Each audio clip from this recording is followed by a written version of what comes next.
할렐루야. 우리 목된교회 부흥성이 오늘은 두 번째 날입니다. 제가 첫 개막도 제가 했는데 둘째 날도 이렇게 거룩한 제단을 세워주시니 하나님께 감사의 영광 올려드립니다. 오늘은 어제보다 더 뜨거운 시간, 또 폭포수와 같은 주님의 은혜와 축복이 넘치는 시간 되시기를 주님의 이름으로 축원드립니다. 자, 오늘 함께 나누신 창세기 39장 10절에서 23절의 말씀을 토대로 무슨 일을 만나든지 만사형통하리라 라는 제목으로 은혜를 나누고자 합니다. 어느 한 남자가 자신의 소원을 두고 하나님께 간절히 기도를 올려드렸습니다. 하나님께 기도를 하는데 이 사람이 이렇게 기도했어요. 사랑이 많으신 하나님 아버지, 저는 소원이 있는데 다른 것은 다 필요 없는데 제발 예쁜 여자와 결혼을 하게 도와주시옵소서. 그러면 제가 한평생 절대로 바람을 피지 않겠습니다. 만약 제가 바람을 핀다면 하나님 저를 죽이셔도 좋습니다. 이런 기도를 했어요. 그러자 신기하게 정말 응답이 되어서 이 사람은 누구나 부러워하는 아주 아름다운 여인과 결혼을 하게 되었습니다. 그런데 살다 보니까 그 마음이 아니에요. 그래서 이 남자가 바람이 난 거예요. 근데 생각을 했습니다. 어떡하지? 내가 하나님께 분명히 기도하기를 만약에 제가 바람을 핀다면 저를 죽이셔도 좋습니다 했는데 하나님이 나를 죽이시면 어떡하나 라는 갑자기 두려움에 사로잡힌 거예요. 그런데 이 사람이 계속해서 바람을 펴도 죽지 않아요. 그러니까 이 사람이 괜찮나 보다 싶어서 이번엔 여자를 바꾸고 또 여자를 바꾸고 계속 여자를 바꿔서 바람을 열심히 피는 바람둥이가 되었습니다. 그렇게 3년이 지나자 이 남자가 어느 날 어디를 가기 위해서 배를 탈 일이 생겼어요. 그런데 예상치도 못하게 큰 풍랑을 맞이하고 말았습니다. 배에 떴던 사람들이 모두 다 죽음의 공포에 몰려서 다들 두려워서 떨고 있는 거예요. 그런데 누가 제일 두려웠을까요? 이 남자가 몇 년 전에 하나님께 기도했던 그 기도의 제목이 또다시 떠올랐습니다. 하나님께서 나를 죽이시면 어떡하지? 그랬어요. 그런데 이 남자가 가만히 생각해 보니까 나 한 사람 죽이자고 하나님이 여기 100여 명이 넘게 있는데 설마 이 배를 뒤집으시랴 라는 생각이 드는 거예요. 그러니까 그 두려움 와중에서도 갑자기 안도를 하게 되었습니다. 그랬더니 갑자기 하나님의 음성이 들립니다. 그때 바로 하나님의 음성이 하시는 말씀이 내가 너 같은 놈 100명을 모으느라고 3년이나 걸렸다. 이렇게 말씀하시는 다 죽여버리시려고 하나님이 3년 동안 열심히 그 배에 모으셨습니다. 사랑하는 여러분, 물론 이 얘기는요. 아주 완악한 인간의 심정을 풍자한 유머로운 얘기지만 여기에는 아주 깊은 깨달음이 있습니다. 하나님께서는 우리의 일거수일투족을 다 관찰하시는 분임을 믿습니다. 아멘. 또한 하나님께서는 우리의 죄값을 반드시 치르게 하시는 심판하시는 하나님임을 믿습니다. 아멘. 또한 무지함과 약함이라는 인간의 연약함을 여기서 우리는 깨달을 수가 있다는 것입니다. 그러므로 우리가 결단해야 될 것은 무엇입니까? 세상 그 누구를 다 속여도 절대로 하나님만은 속일 수가 없다는 것입니다. 아멘. 그러므로 우리가 여기서 깨달을 건 다른 게 아니에요. 바람 펴도 안 죽더라가 아니라 우리는 정직하게 살아야 된다.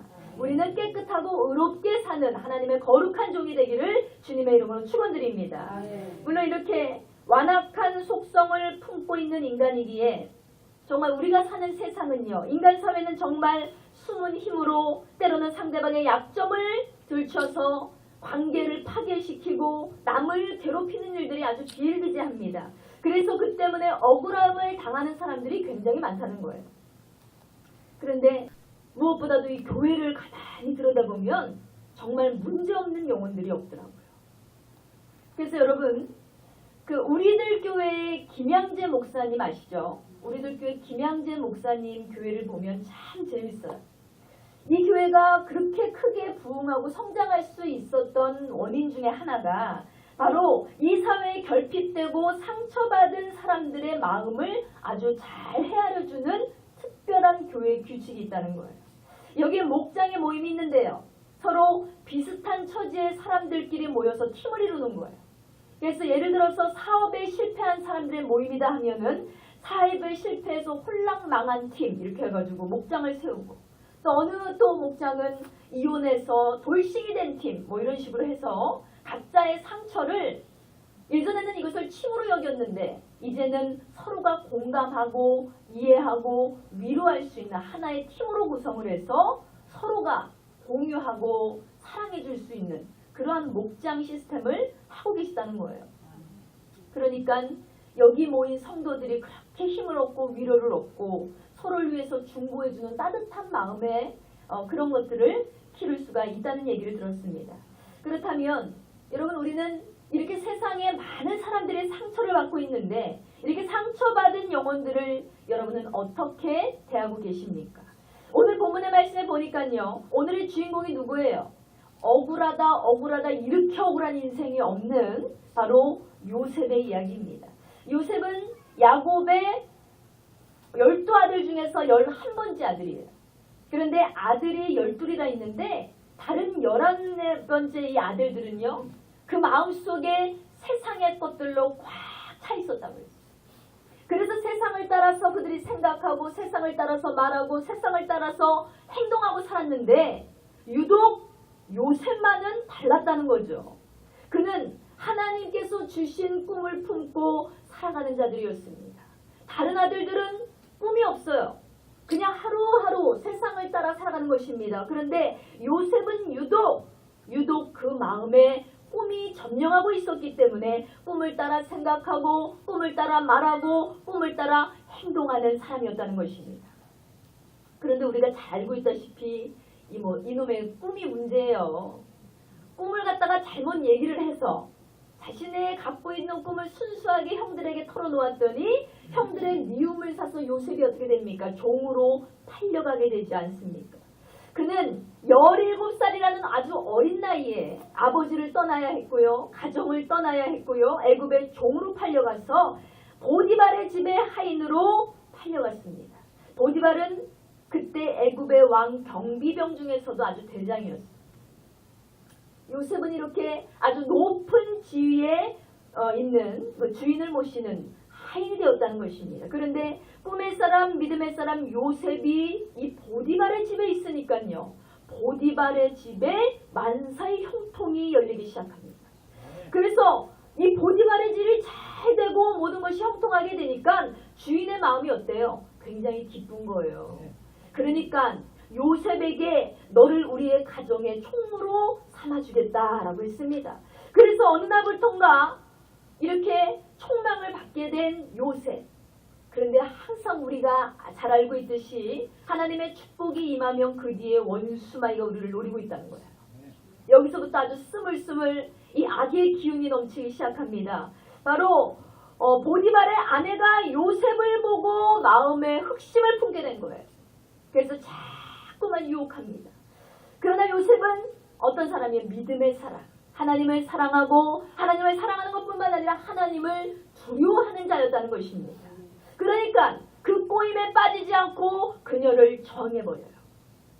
그런데 저항을 하다가 도망친 요셉의 옷이 그 보디발의 안에 붙잡혀서 그 옷을 벗어던지고 그가 도망하게 되었다는 것입니다. 그러니 이 돈 많은 여편네가 얼마나 화가 나요. 자존심이 상하는 거야. 감히 네가 종주제에 나를 거부해? 막 이런 생각이 들었겠죠. 그러니까 이 심술난 여인이 어떻게 했습니까? 시나리오를 쓴 거예요. 각본을 썼습니다.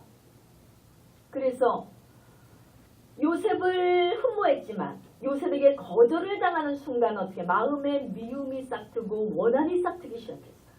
그래서 이가 마치 자기를 강간하려고 한 것처럼 아주 나쁜 놈 취급을 해버렸습니다. 주인 보디발이 돌아왔는데 자기 부인이 막 기리기리 뛰면서 난리를 치면서 이 시나리오를 풀어냅니다. 그랬더니까 요셉은 어땠을까요? 아주 억울했을 거예요. 원통하지요. 그런데 문제는 뭐냐? 본 사람이 없네. 그래서 변명할 여지가 없게 요셉은 마치 강간범처럼 추행범처럼 그렇게 한순간에 누명을 씌우고 말았다는 것입니다. 그래서 결국 이 억울한 상처를 받고 요셉은 감옥에 갇혔습니다. 그래서 참으로 그 위대한 것은요, 그 난리통 속에, 그 억울함의 고통 속에서도 이 요셉이라는 사람의 마음에 꿈은 좀처럼 사라지지 않는다는 것입니다. 할렐루야. 여러분, 요셉의 마음에 뭐가 있었다고요? 하나님께서 부어주신 꿈, 그 꿈이 절대로 변하지 않더라는 것입니다. 여러분, 이렇게 요셉과 같이 무슨 일을 만나든지 하나님께서 주신 꿈을 품음으로 요동함이 없는 인생을 살아가시는 저와 여러분 되시기를 주님의 이름으로 축원드립니다. 이것이 바로 요셉이 우리보다 위대한 점이에요. 우리는요, 이쯤 되면 신앙이고 뭐고 다 버려버릴 수도 있어요. 아니, 얼마나 억울해요. 다른 것도 아니고 아주 수치스럽게. 그런데 또 그녀를 원망하고 탄식하고 어떻게든 자신의 죄가 아님을 드러내기 위해서 애썼을 수도 있었을 텐데 요셉은 침묵을 지키죠. 꿈의 사람이기 때문에 무슨 일을 만나든지 하나님이 나와 함께 하실 거라는 것을 그는 믿었기 때문입니다. 그래서 계속 어떻게 합니까? 절대로 그 마음의 꿈을 버리지 않습니다. 그리고 하나님을 바라보았다는 것입니다. 그런데 하루는 갑자기 왕국에서 사람들이 몰려와서 요셉을 찾아왔습니다. 그러더니 갑자기 요셉에게 목욕을 시키고 이발을 시키고 옷을 입히고 황금수레를 태워서 왕에게 데리고 가는 거예요. 그런데 왕이 네가 요셉이냐? 이렇게 물었습니다. 내가 꿈을 꾸었는데 이 학자들을 다 데려와서 해석을 하려고 해도 해석을 못하는데 네가 아주 꿈을 잘 해석한다는 얘기를 들었으니 나의 꿈을 해석할 수 있겠느냐, 이렇게 말을 하는 거예요. 그래서 요셉이 예 말씀하십시오, 하나님께서 해석하실 것입니다 그랬어요. 그러니까 왕이 자기의 꿈에 대해서 얘기합니다. 그 꿈의 내용을 잘 아시죠? 7년 대풍이 왔다가 7년의 큰 흉년이 올 거라는 꿈이었습니다.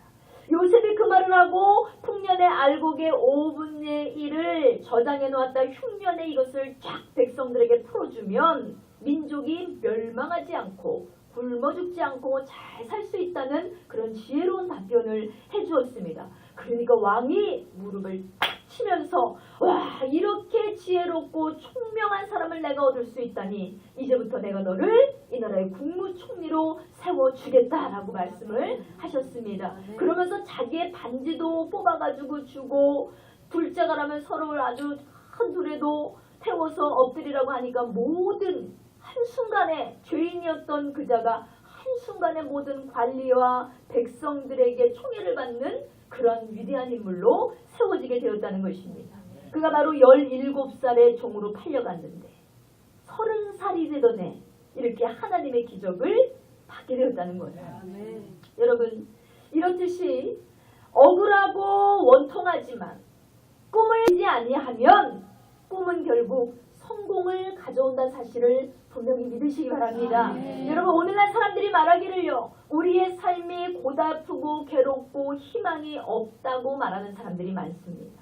희망이 없다고 말하는 사람에게 희망이 있을까요? 없어요. 희망이 없습니다.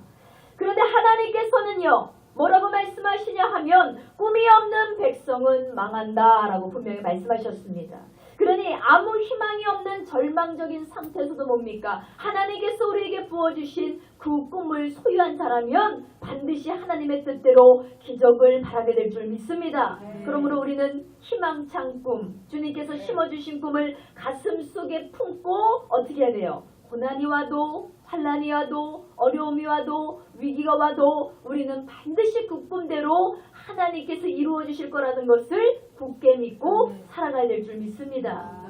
어떤 분들은 이렇게 얘기해요. 아유, 목사님, 남의 얘기라고 쉽게 하지 마세요. 남의 얘기라고. 나도 감사하고 싶은데 나의 환경이 도무지 감사할 수 없는 상황입니다. 나도 하나님 앞에 꿈을 꾸고 싶은데 나의 형편은 도무지 따라주지 않습니다 라고 얘기를 해요. 내 환경은 그만큼 최악이라는 거죠. 그런데 물론 여러분, 우리의 환경이 좋다는 얘기가 아닙니다. 어렵고 고통스럽고 쓴물이 우러나오는 그런 환경일 수 있습니다. 가시와 엉겅퀴의 길을 걸어가는 분도 이 중에서 분명히 있으실 거예요. 그러나 사랑하는 여러분, 그럼에도 불구하고 하나님께서 우리에게 꿈을 심어주셨어요. 뭐라고 말씀하십니까? 수고하고 무거운 짐진 자들아 다 내게로 오라, 내가 너희를 쉬게 하리라 했습니다. 할렐루야. 하나님께서 우리의 짐을 짊어주신대요. 하나님께서 우리의 모든 것을 평화롭도록 아름답도록 우리를 다 감당해 주신다는 약속을 주셨습니다. 요셉이 13년 동안 그 험한 길을 걸어가면서도 꿈을 버리지 않았을 때 꿈이 요셉을 이끌어갔다는 거예요. 형들은 이놈을 잡아 죽여야지. 어디 우리가 잡아 죽여도 내가 너를 종으로 팔아도 네 꿈이 이루어지나 보자 라고 벼렀다는 거예요. 그런데 이 꿈이 요셉을 이끌어나니까 감옥에서도 나오고 죽음에서도 나오고 그러니까 결국 어떻게 해요? 종에서 국무총리로 이렇게 영광의 자리로 올라오게 되었다는 것입니다.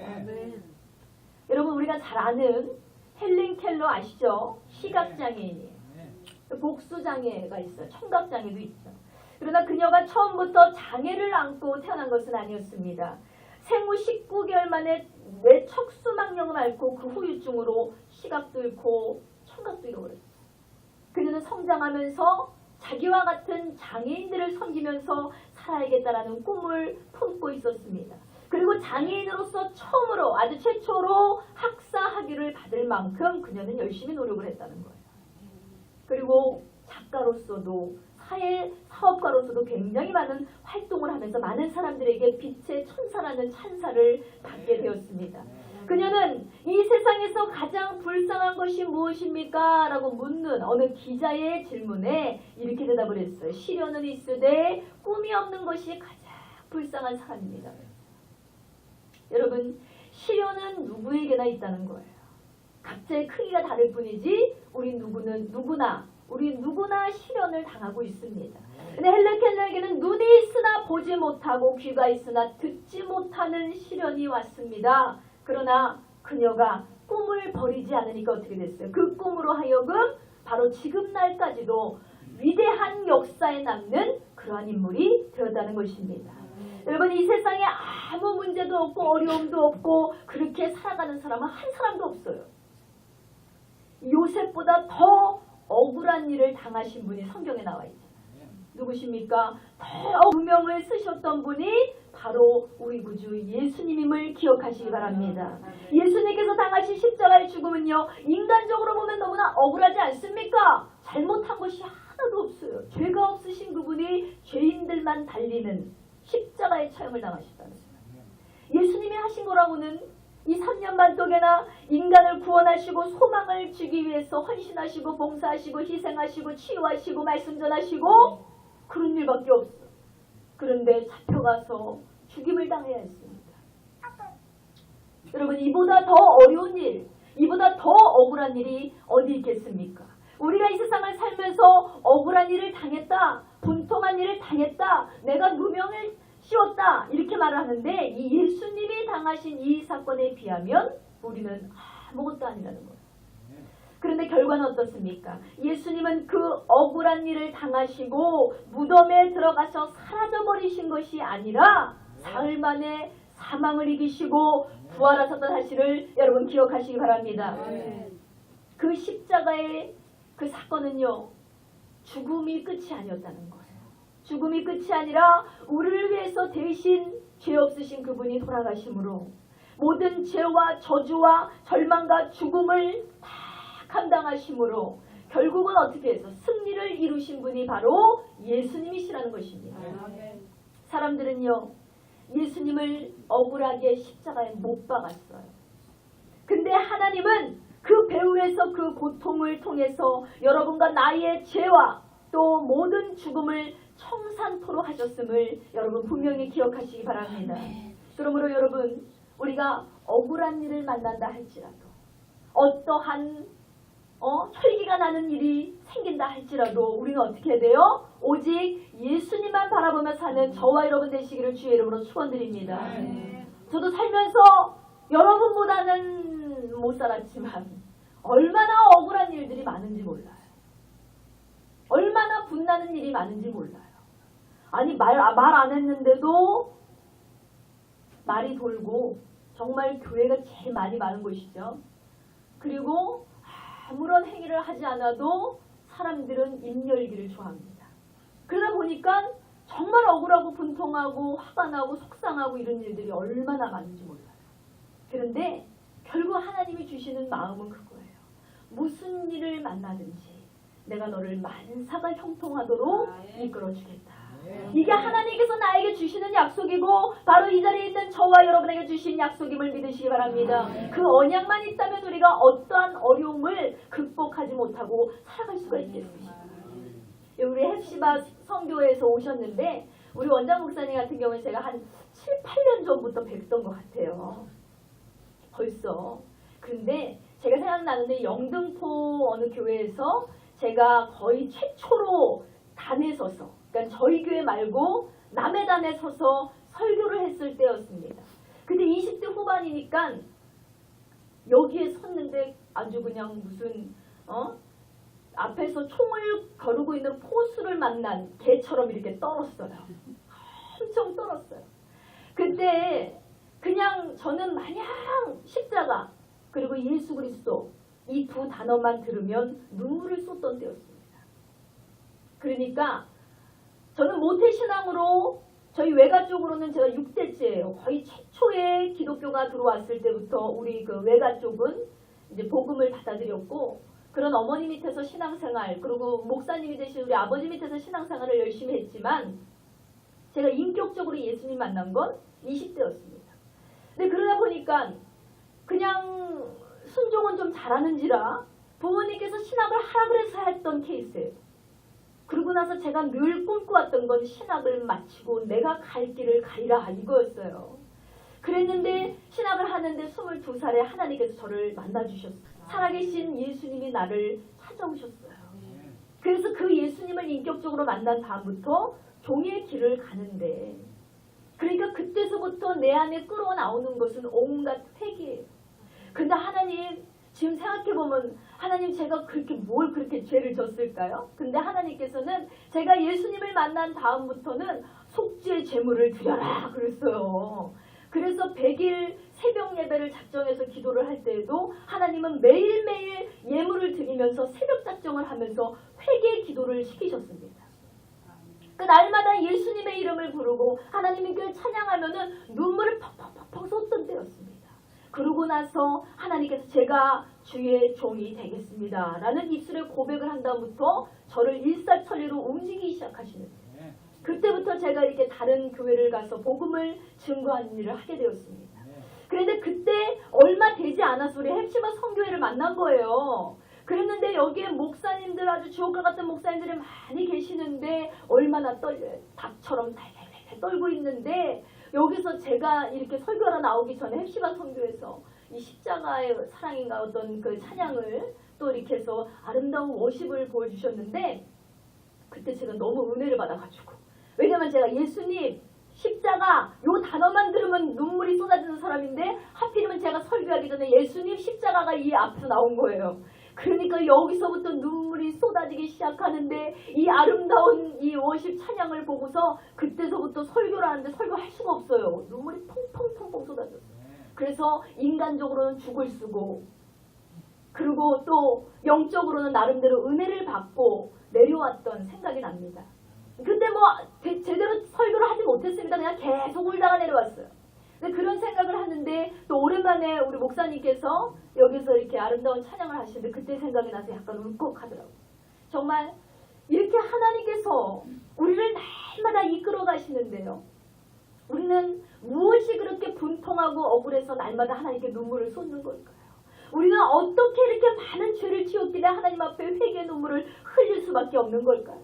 그런데 정말 신기하게도 예수 믿는 사람들은요. 그 가슴에 회개의 심령이 늘 담겨 있다는 거예요.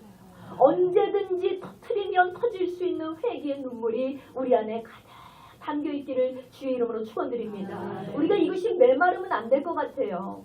10년이 지나도 20년이 지나도 내가 직분을 무엇을 가졌든 간에 결국 우리가 성도로서 부름을 받는 거지 내가 목사로서 위신을 받고 세움을 받고 대접을 받는 것이 아니지 않습니까? 결국 우리는 하나님 앞에 같은 성도로 부름을 받게 되어 있습니다. 그러면 우리가 예수님을 처음 만났던 그때처럼 정말 겸손하고 순수하고 아름다운 신앙을 잘 지켜서 요셉과 같이 충만하고 성실한 믿음으로 축복받는 저와 여러분 되시기를 주의 이름으로 축원드립니다.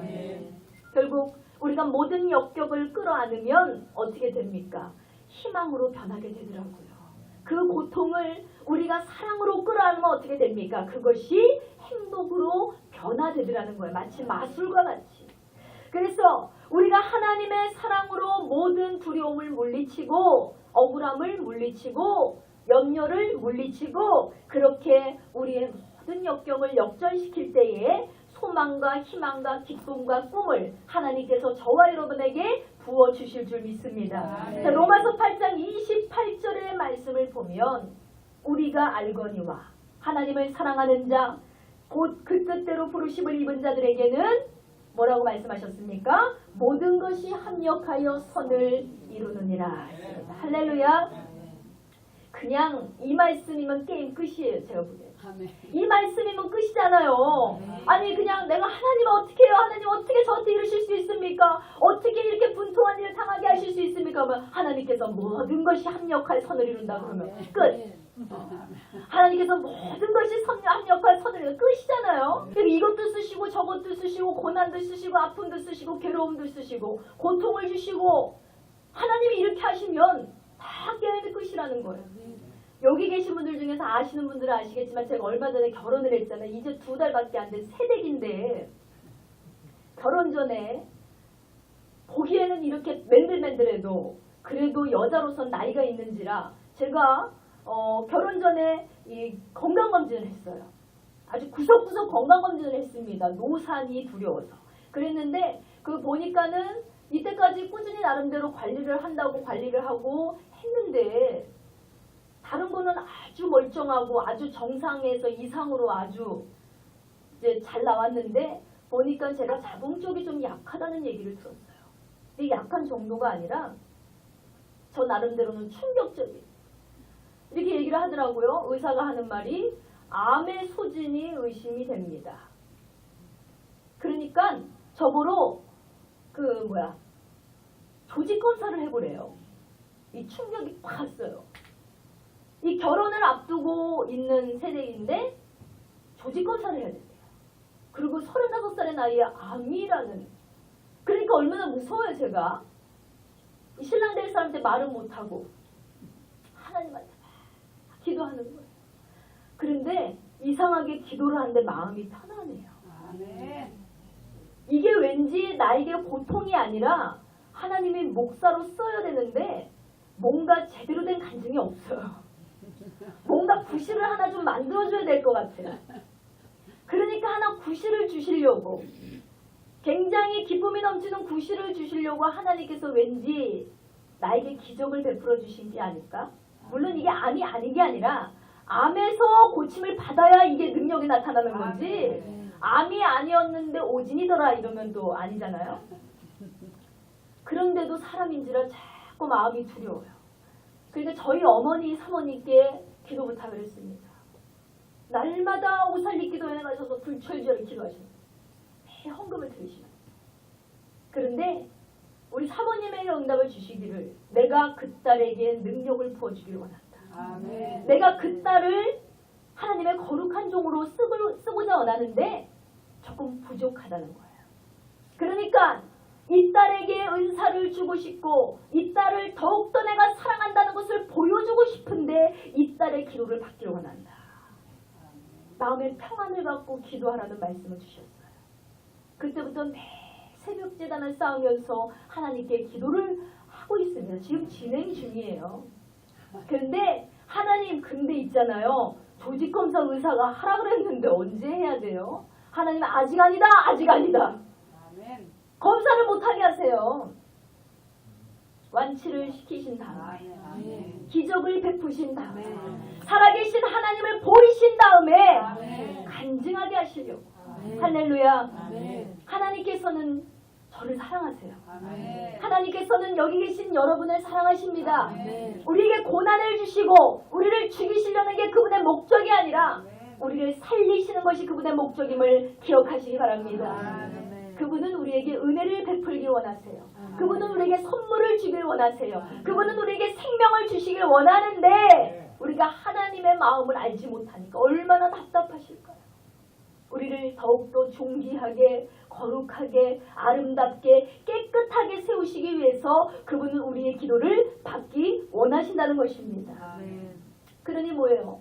이 로마서 8장 28절의 말씀, 모든 것이 합력하여 선을 이루는 이 말씀을 암을 위해서 기도하는데도 주세요. 모든 것이 합력하여 선을 이루느니라. 하나님 나 아프대요. 어떡합니까? 아니다.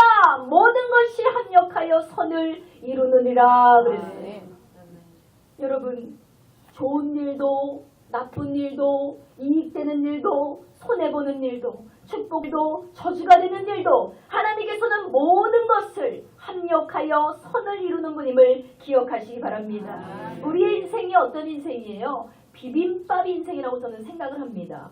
이거 제가 신학 다닐 때 교수님에게 들었는데 우리 인생이 비빔밥이라 이러면서 엄청 제가 신선한 충격을 받았어요. 우리 인생이 비빔밥이래. 난 생각도 못했는데 저 교수님은 어떻게 저런 걸 생각하셨지? 그랬어요. 근데 맞는 것 같다는 거예요.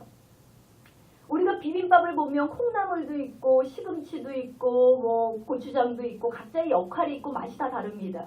그런데 온갖 것이 다 있어요. 근데 지금 여기 계신 우리 주의 종님들 비빔밥 먹으러 가요. 목사님들 하시면 어떻게 해요? 전주 비빔밥 먹으러 갑시다 그러잖아요. 거기에 온갖 것이 다 들어있으니까. 근데 맛있게 먹을 때는 전주 비빔밥이 좋아요. 하나님께서 우리에게 선물을 주신다면 종합 세트가 웬만하면 좋고요.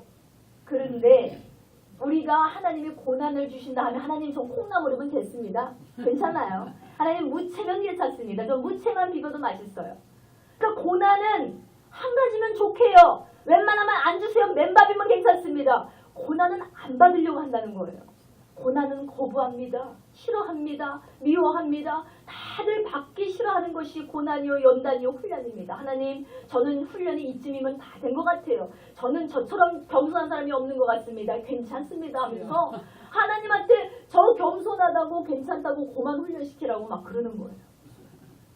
여러분 그런데 비빔밥에 여러 가지가 다 들어가야 맛있듯이요. 우리의 인생도요. 하나님께서 골고루 채워주셔서 우리를 결국 어떻게 해요? 가장 맛깔나는 인생으로 가장 의롭고 선한 도구로 쓰시기 위해서 하나님께서 우리를 그렇게 세우셨음을 기억하시기 바랍니다. 우리의 인생은요. 여기 계신 목사님들의 인생은 싸구려 인생이 아니에요. 우리는 보석과 같은 인생입니다. 그러니까 한 번 태어난 인생 두 번 못 태어났는데 남들은 맨날 전생이 있다 후생이 있다 뭐 벌레로 태어나지 내가 차라리 이렇게 살 바야 개로 태어나게 낫지 그러는데 우리는 더 이상 태어날 수가 없잖아요.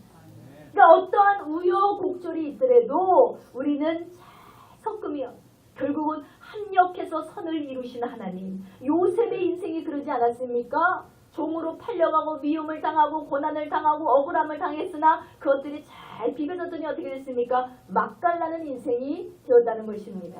다 같이 선포합니다. 끝이 좋으면 다 괜찮다. 아멘. 뭐가 좋든지 간에 끝이 좋으면 괜찮은 거예요. 여러분 이제 제가 간증을 했으니까 뭐가 됐든지 간에 제가 애를 낳으면 괜찮은 거예요. 예, 제가 애를 낳으면 여러분을 다 초대하겠습니다. 그럼 딱 끝이 좋으면 괜찮은 거니까. 다 웃을 수 있어요. 우리가 끝이 좋으면 웃을 수 있고 끝이 좋으면 언제 내가 이렇게 괴로웠지? 언제 내가 이렇게 아팠지? 막 이러잖아요. 끝이 좋으면 괜찮아지는 거예요. 주를 믿는 인생들은 이렇듯이 끝까지 주님만 믿고 주님께서 부어주신 꿈만 붙잡고 살아간다면 우리는 절대로 망하지 않게 될 줄 믿습니다. 우리가 찬송가 344장 굉장히 좋아하는데 우리 그 찬양으로 함께 고백했으면 좋겠습니다. 찬송가 344장 박수 치며 천천히 찬양합니다.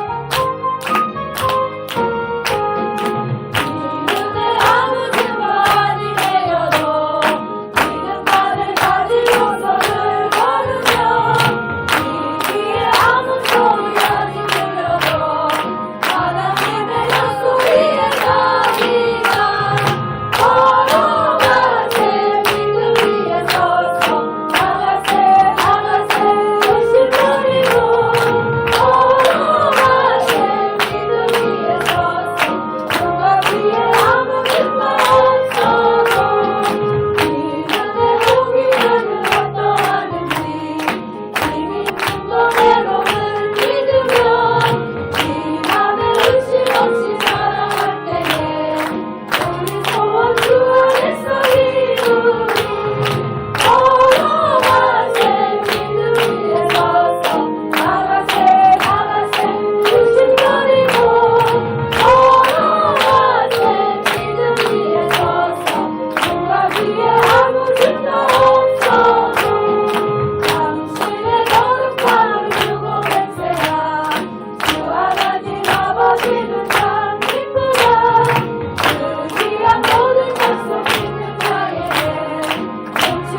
하고자 원합니다. 저희 어머니께서 늘 시키신 것이 있습니다. 말씀은 짧게 해라. 짧게 해라. 성도님들, 목사님들 시험 들게 하지 말고 말씀은 간결하고 짧게 하는 것이 좋다. 너보다 모르는 사람 한 명도 없다. 이렇게 말씀하세요.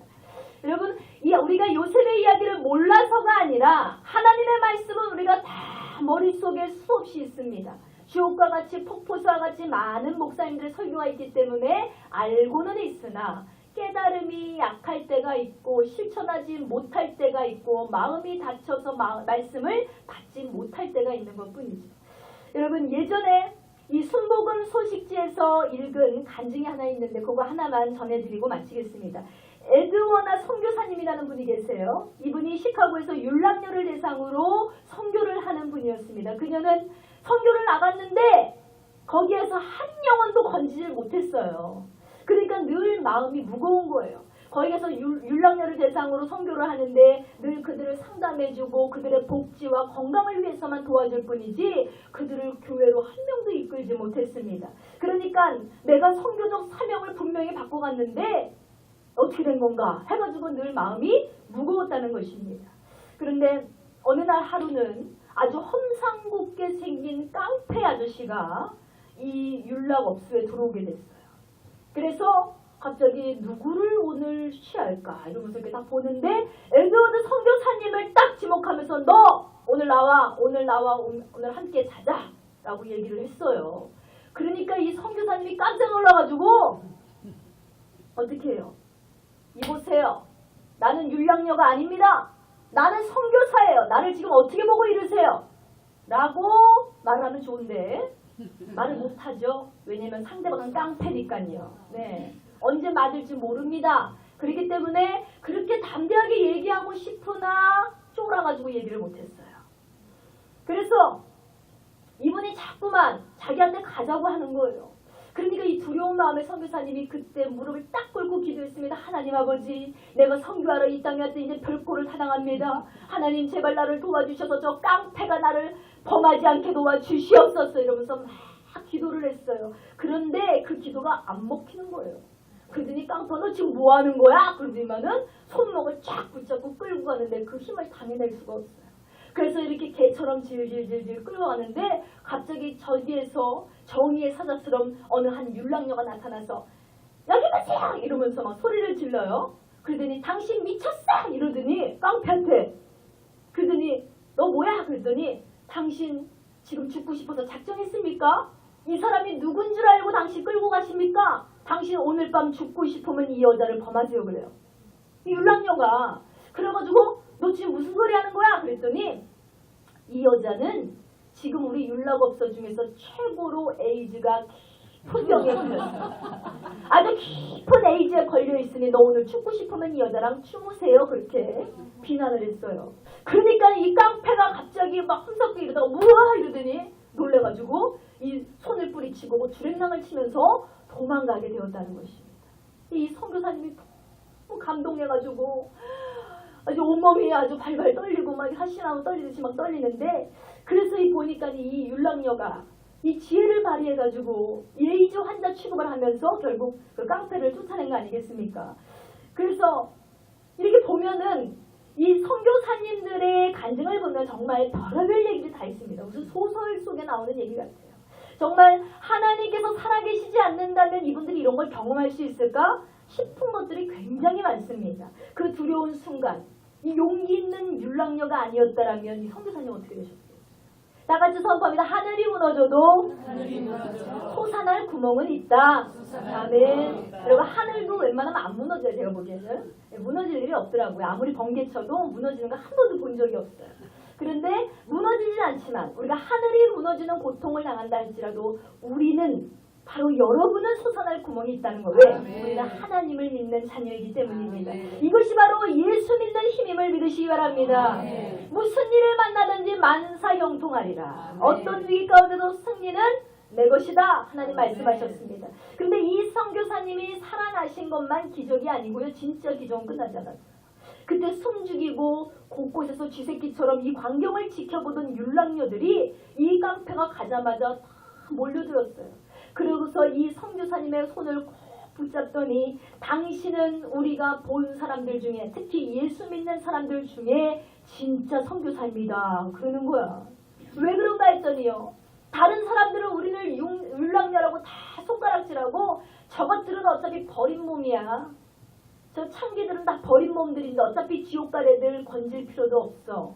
라고 하면서 전도조차 하지 않는데 이 여자는 이 선교사님은 자기들에게 딱 달라붙어 있어가지고 전도를 하니까 당신은 진정한 선교사입니다. 라고 얘기를 했어요. 근데 사실 알고 보니까 이 선교사님 갈 데가 없어 거기 있었어요.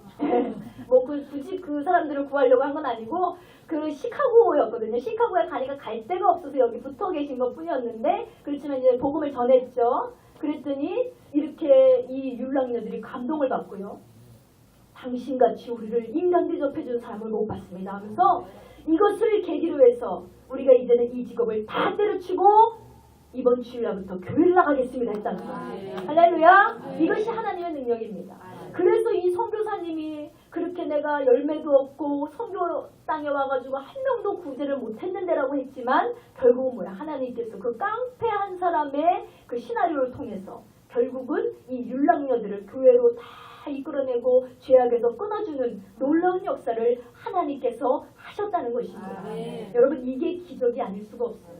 한 영혼이 청하나보다 귀하다고 분명히 말씀하셨는데 이렇게 선교사님의 희생과 고난이 결국은 미랄이 되어서 이 많은 영혼들을 건지게 되었다는 얘기입니다. 여러분 이와 같이 역경 중에서도 우리가 성급하게 말하지 않고 성급하게 행하지 않고 성급하게 대처하지 않고 희망의 주님께서 우리와 함께 하실 것을 믿는다면 이러한 기적은 이 선교사님만의 얘기가 아니라 바로 여기 계신 저와 여러분의 얘기가 될 줄 믿습니다. 여러분 우리에게 다가오는 고통이 억울할 때가 많습니다. 그리고 우리는 이유 있게 억울할 때가 있어요. 나는 분합니다. 억울합니다. 나는 인정을 안 해요. 근데 하나님은 그것을 인정하라고 말씀하시잖아요.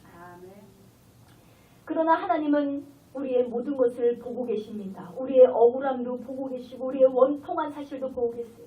하나님께 모두 맡겨놓으면 하나님께서 분명히 그것을 합력하여서 선을 이루어 주실 줄 믿습니다. 그러면 우리가 어떻게 해야 돼? 믿음으로 전진 또 전진하는 저와 여러분 되시기를 주의 이름으로 축원드립니다.